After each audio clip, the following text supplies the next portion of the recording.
gotta focus on yourself, on your faith, on your dreams, on your mind, on your health, yeah.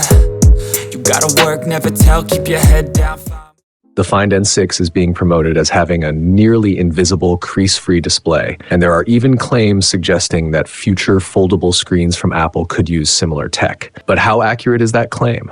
Let's take a closer, more objective look at what's really going on with screen creases. To start with, yes, the N6 does have a crease, but it's extremely subtle. In fact, it's so faint that when you're actually looking at content on the screen, it's practically impossible to notice. So the real question is, how did OPPO manage to pull this off? You've probably heard terms like diamond memory glass and new generation titanium alloy diamond hinge. These sound impressive, but they're mostly marketing language. In this video, we're digging deeper to uncover what's really behind these claims. A quick shout out to my tech partner from China for sharing this video. A big thank you for making this possible. Hey everyone, it's Maiky from techmaiky. If you love staying updated with the latest gadgets, make sure to subscribe and hit the notification bell so you never miss out on our exciting tech content.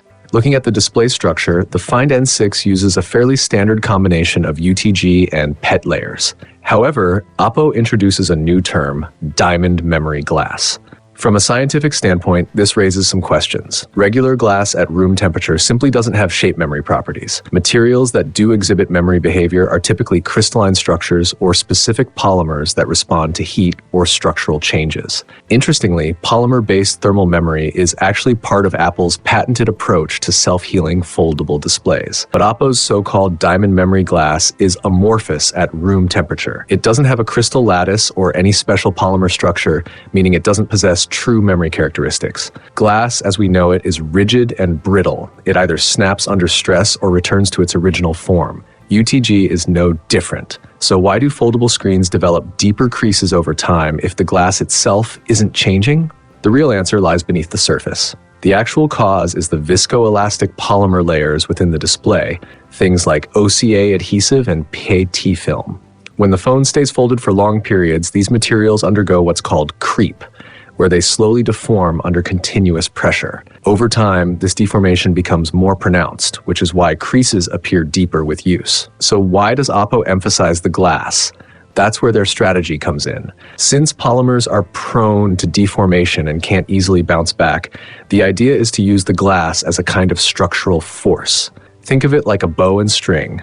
The glass forms the bow, and the polymers act like the string.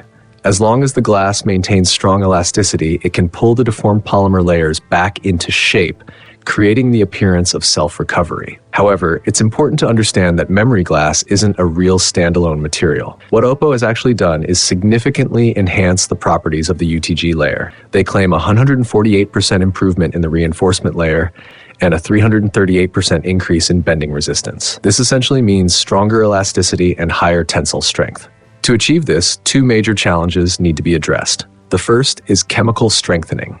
This involves replacing smaller ions in the glass with larger ones, forming a tougher surface layer. The thicker this strengthened layer is, the more resilient the glass becomes. But there's a trade-off. As strength increases, the glass also becomes more brittle and more likely to crack under stress. The second challenge is thickness. Thicker glass provides better resilience, but it also reduces flexibility. So the key is finding the perfect balance.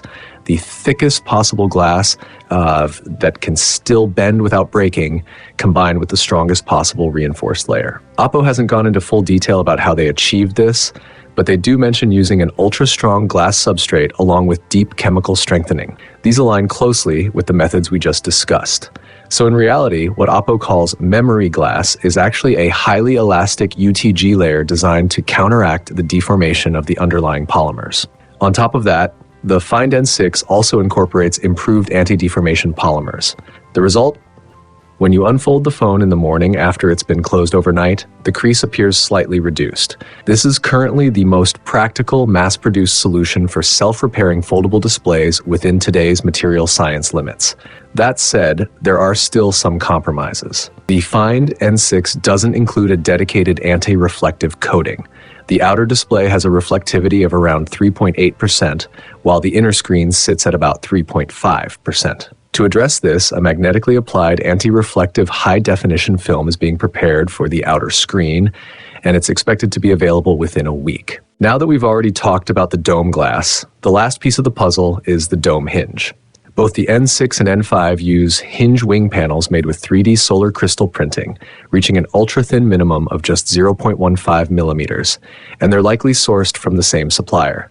Since neither the materials nor the manufacturing process has really changed, the big question is, what exactly did OPPO upgrade in the N6 hinge?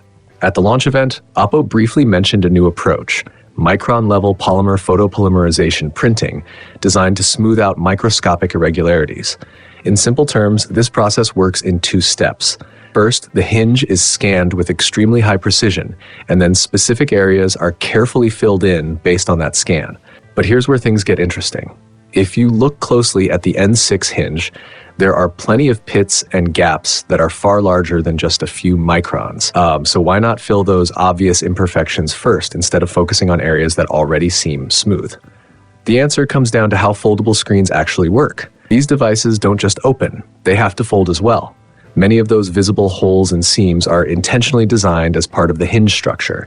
If you filled them in completely, the mechanism would stop functioning properly. Even the central seam can't be flattened. If it were completely flat, the middle plate would either press directly against the inner display or fail to guide it correctly during folding. That would prevent the screen from forming the intended teardrop shape and actually make creases worse, not better.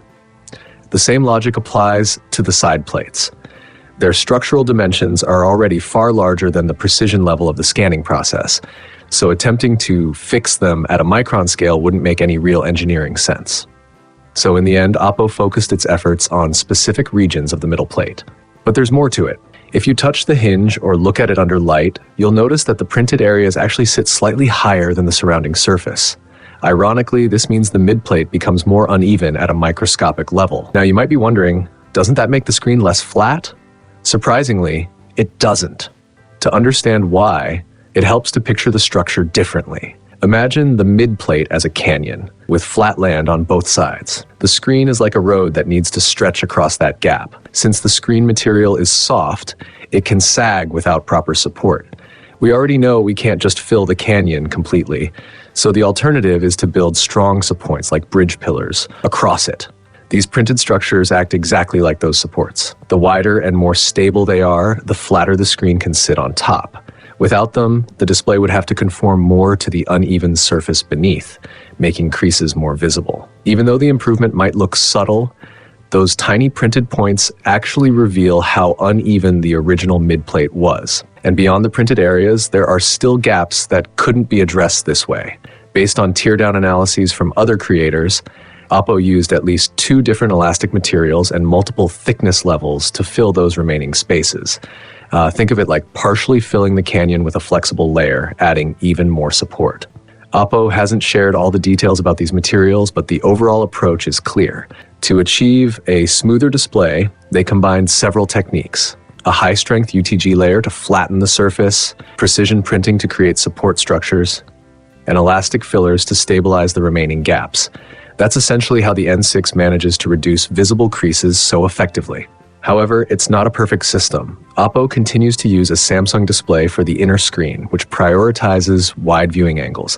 Because of this, the N6 still shows some color shifting and brightness drop compared to other foldable displays.